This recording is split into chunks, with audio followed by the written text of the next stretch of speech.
Jeremy, thank you. Do you travel for business out of a Tri-Cities airport and wish they had more direct destinations available? Well, you can help change that. Yeah, right now officials with the airport asking for your feedback. They have a survey out right now seeking input on additional air service. Joining us to talk about that, Gene Cossey, the executive director of the airport. Welcome.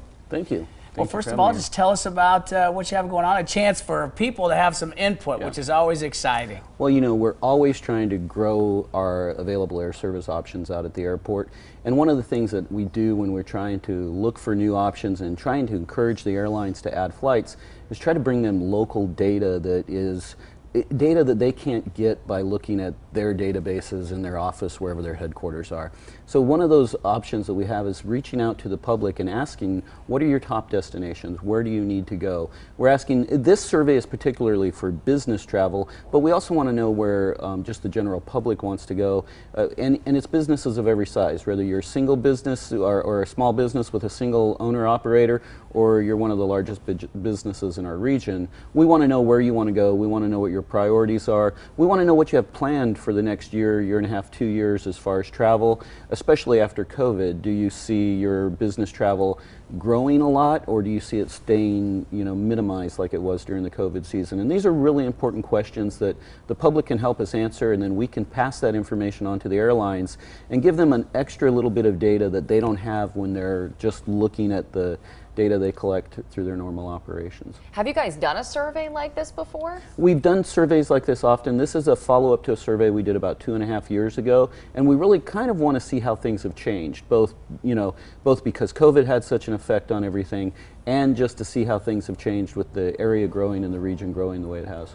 Deadline coming up, so if you want to fill out one of these questionnaires and put your input in, when do we have to fill it out? We're going to close it Friday evening, probably Friday at midnight. The 11th is the day. If you happen to go onto our website and it's still open, feel free to fill it out. But Friday is kind of the deadline to make sure that we can take that data, gather it up, and process it, and bring that information to the airlines, and hopefully have one more tool in our chest for getting more air service to the region.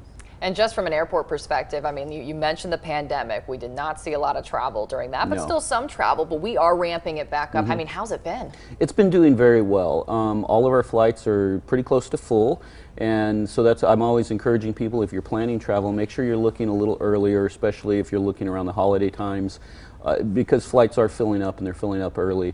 And we have a huge demand in this region, and that's one of the reasons we're trying to get more air service from the airlines, is because we do have a demand that far exceeds the capacity that we have going in and out of the airport. So we're trying to do the best service we can for the region, and it's been looking great. Numbers are back up really well, and so we're very happy with how things have recovered. And I do want to advocate for your gate agents after flying out of there recently.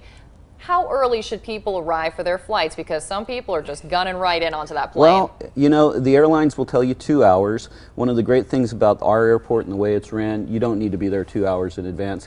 But you do need to make sure you give yourself plenty of time. Now, what I always tell everybody, if you're checking a bag, their cutoff time is about 45 minutes before boarding, not before the airplane departs. So if you're checking a bag, make sure you're getting there about an hour before the airplane departs at a minimum.